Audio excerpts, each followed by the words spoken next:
Olá, estudante, tudo bem? Eu sou a professora Ana Paula Gomes. Seja muito bem-vinda ao canal. Hoje estudaremos um assunto de finanças públicas. Estava a resolver uma questão da banca CESP ou SEBRASP, como você prefira, e me deparei com um gabarito que cá para nós me saltou aos olhos. Com base nessa questão, eu resolvi escrever um texto que agora eu compartilho com os senhores. O artigo que eu escrevi, eu intitulei Tributação no Brasil e a Cantiga da Perua. Que foi que questão foi essa que me motivou a escrever esse texto? Olha só, eu já advirto que a banca considerou a sentença como correta. Olha o que a banca CESP considerou correto. A reforma tributária aprovada em 2023 simplifica a cobrança dos tributos federais, estaduais e municipais. Com isso, espera-se que haja aumento de produtividade e, consequentemente, redução de custos para consumidores e produtores. Para a banca CESP, isso é verdadeiro. Bem, vamos analisar esse conteúdo.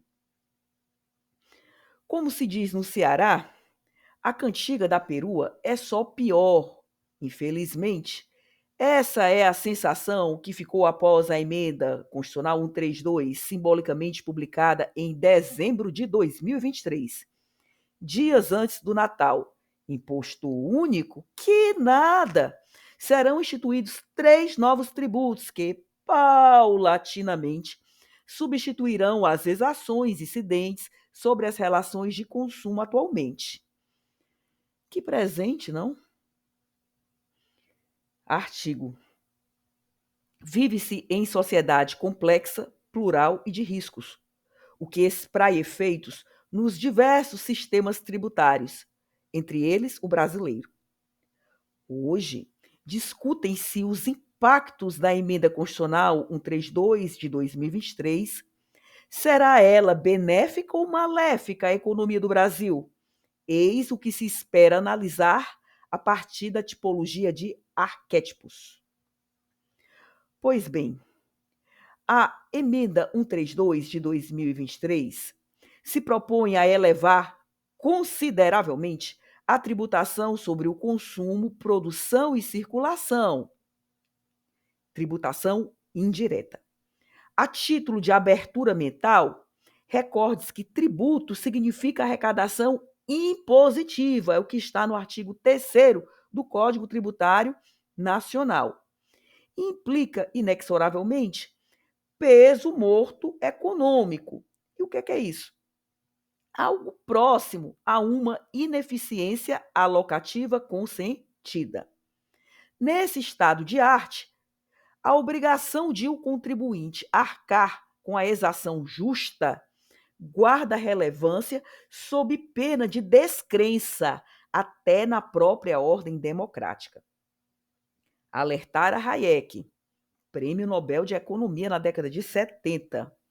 Vamos ver o que foi que Hayek falou, ou Hayek para alguns, né? Hoje em dia, costuma-se concentrar a atenção na democracia, julgando-a o principal valor que está sendo ameaçado. Isso ele escreveu na década de 40, gente. Isso, porém, não deixa de ser perigoso.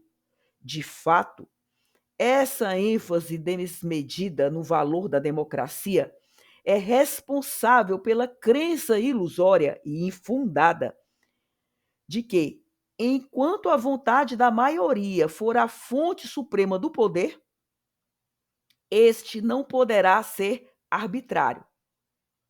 A falta de segurança que tal crença infunde em muita gente contribui sobremodo para gerar falta de consciência dos perigos que nos ameaçam. A análise de Hayek, ou Hayek, como você prefira falar, da década de 40, é extremamente atual. É equívoco pensar que ele era contra os regimes democráticos. Constatou apenas ser a democracia, em essência, meio, ou seja, instrumento utilitário a serviço da salvaguarda da paz interna e das liberdades individuais elementares. Liberdades essas que dependem da livre iniciativa para a operação. Absolutamente em sentido oposto ao ideal de livre mercado, insere-se o projeto de intervencionismo ou dirigismo estatal materializado na emenda constitucional 132 de 2023, se não, veja-se. Além de repercutir na tributação indireta, a emenda 132 também espraia efeitos em parte da tributação direta em relação ao imposto sobre transmissão, causa mortes e doação, porque estabelece progressividade, repercute no imposto sobre a propriedade territorial urbana, em termos de atualização da base de cálculo, repercute no imposto sobre a propriedade de veículos automotores, em termos de ampliação da incidência tributária, o que englobará embarcações. Outro ponto. A contribuição para o custeio da iluminação pública continuará sob a bandeira da expansão do serviço em termos de sistemas de monitoramento para a segurança e preservação de logradouros públicos. Eu só chamo sua atenção que o ITCMD é um tributo de competência dos estados, o IPTU é um tributo de competência dos municípios, o IPVA é um tributo de competência dos estados e a contribuição de iluminação pública é uma exação de competência dos municípios. E tudo isso continuará e de modo ampliado até. Então, nesse ponto eu já pergunto, por que será que a banca CESP considerou essa questão correta? Até agora eu estou sem entender. Mas vamos continuar aqui o nosso raciocínio. Destaque-se ainda a crível probabilidade de ocorrência de outra reforma em relação à majoração da tributação sobre a renda. Estamos a assistir esse fenômeno exatamente agora em dezembro de 2024. O cenário atual é desafiador e preocupante. É relevante trazer as reflexões propostas pelo jurista Hugo de Brito Machado. Olha o que ele escreveu na tese de doutorado dele. A garantia do cidadão contribuinte de que não sofrerá abusos do governo reside no princípio da estrita legalidade. Concordo com meu conterrâneo. Vou eu.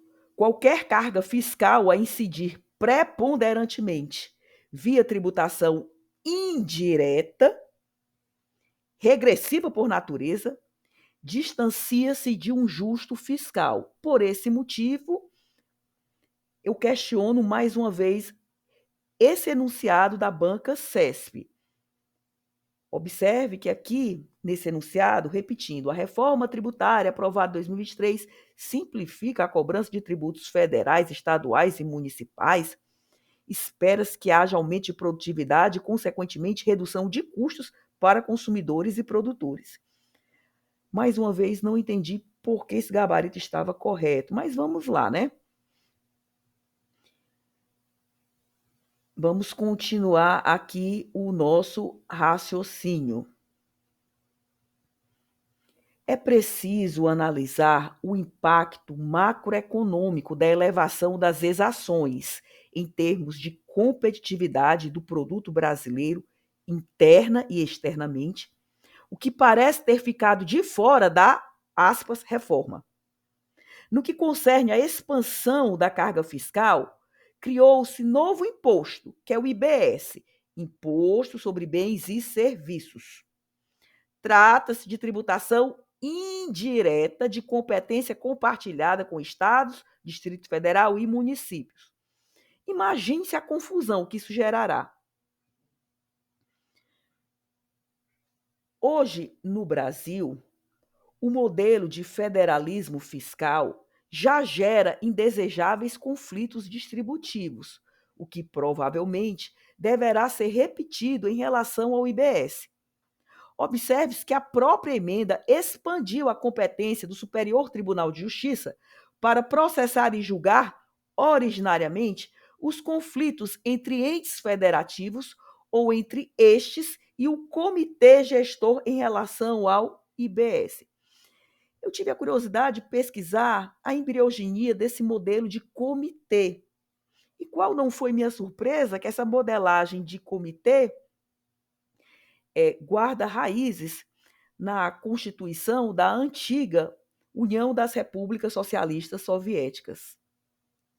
Continuando. Chama a atenção, entre mentes, o campo de incidência do novo imposto. Operações com bens materiais ou imateriais e direitos ou serviços provavelmente entrarão até os criptoativos. Importação de bens materiais ou imateriais por pessoa física ou jurídica, ainda que não seja sujeito passivo habitual do imposto, e qualquer que seja a finalidade. Ampla hipótese, portanto, de incidência tributária. Algo como um cheque em branco nas mãos do governo. Um freio de mão na combalida economia nacional. O que aumento de produtividade foi esse que a Banca CESP viu nesse concurso? Gostaria que vocês comentassem, porque eu não consigo perceber esse aumento de produtividade considerado como correto lá pela Banca CESP. Mas vamos continuar, né? Outra, aspas, novidade tributária foi a criação da contribuição social sobre bens e serviços, que é a tal da CBS. É interessante registrar que os dois novos tributos incidirão sobre bens e serviços e serão disciplinados por leis complementares. Como são tributos indiretos, admitem repasse ao consumidor via sistema de preços. Portanto, onerarão a cadeia de produção e circulação de bens e serviços da economia. Implicação prática, aumento de preços, ou seja, inflação. Terminou por aí? Não, negativo. Olha só, além da CBS e do IBS, foi criado mais algum tributo? Sim, o imposto seletivo sobre bens prejudiciais à saúde ou ao ambiente, que é o chamado imposto sobre a produção extração comercialização ou importação de bens e serviços prejudiciais à saúde ou ao ambiente. Será regrado por lei complementar. Instituto jurídico sui generis e confuso da emenda 132 foi o chamado cashback. Quando há um fenômeno jurídico que a gente não tem como classificar, normalmente se denomina sui generis, né? É esse tal desse cashback aqui da emenda 132. Na verdade, não representa restituição de tributo, mas um auxílio financeiro à população vulnerável. Os beneficiários serão eleitos por lei complementar. O comitê gestor do IBS, no ato de distribuição do produto arrecadado, deverá fazer a retenção dos valores a serem devolvidos. Algo tanto quanto complexo. Sim ou não?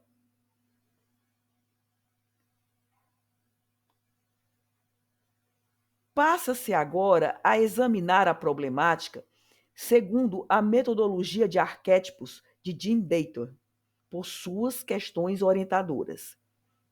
Primeiro, arquétipo de continuação. O Brasil melhorará após os impactos da emenda 132/2023? Resposta: não parece crível. O modelo adotado, focado em tributação regressiva, evidencia exatamente em sentido oposto.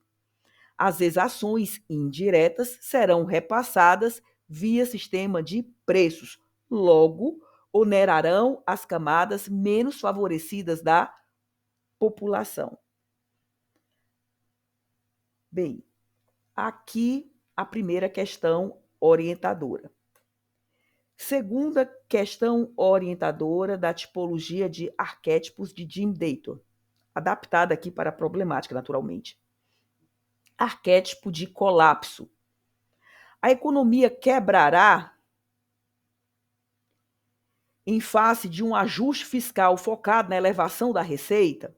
Resposta: imprevisível.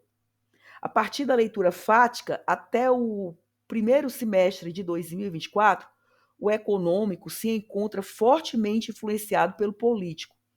Basta observar as recentes elevações do dólar e a considerável fuga de capitais do Brasil. A única certeza crível no Brasil de 2024 é a incerteza. Terceira questão orientadora. Arquétipo de disciplina. O efeito negativo será abortado e permanecerá o aspecto positivo? Resposta: no modelo delineado pela Emenda Constitucional 132/2023, não se detectaram aspectos positivos concretos, apenas abstrações conceituais. O discurso da suposta neutralidade tributária se dissipa em face da elevação da carga fiscal. Os aspectos negativos da regressividade fiscal preponderam. Quarta questão orientadora, que é o chamado arquétipo de transformação. Os atores sociais conseguirão pensar fora da caixa? Haverá disrupção? Uma singela resposta já foi ofertada com o resultado eleitoral de 2024. Em 2026, efetivamente, ver-se-á o rumo a ser trilhado.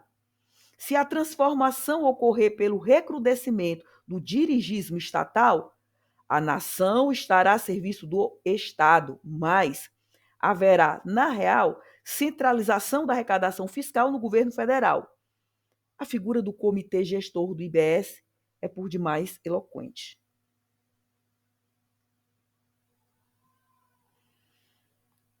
Infelizmente, o ajuste fiscal proposto se processou pelo lado da receita governamental. Não se pensou, em momento algum, no lado da oferta privada, o que certamente onerará a produção brasileira e repercutirá negativamente no ambiente interno. Elevação de preço e repercutirá também negativamente no ambiente externo. Em que sentido? Perda da competitividade do produto nacional no mercado estrangeiro. A hipertrofia estatal, em termos de elevação da tributação seletiva, implicará atomização do indivíduo em suas escolhas, o que vai de encontro, ou seja, colide com os preceitos elementares do livre mercado. Some-se a isso a probabilidade de conflitos redistributivos na operação do IBS, com consequente judicialização das demandas, o que poderá ensejar elevação do risco Brasil, mediante ativismos ou subjetivismos judiciais. Elevará também o custo de financiamento da máquina pública na operatividade do comitê gestor do IBS. Ou o pessoal de lá trabalhará de graça? Ainda, o IBS e a CBS implicarão indesejável bitributação. Basicamente, se você ler a emenda, é o mesmo fato gerador. E a conclusão da conclusão, sim, a emenda saiu pior do que o soneto. Como não? Como diriam os espanhóis, né? Bem, aí eu volto à pergunta da banca CESP nesse concurso. Vamos lá. Agora sim, vou retomar a pergunta e os senhores respondam, né? Eu deixei aqui a opção em branco para os senhores responderem. Gostaria que respondessem nos comentários a este vídeo.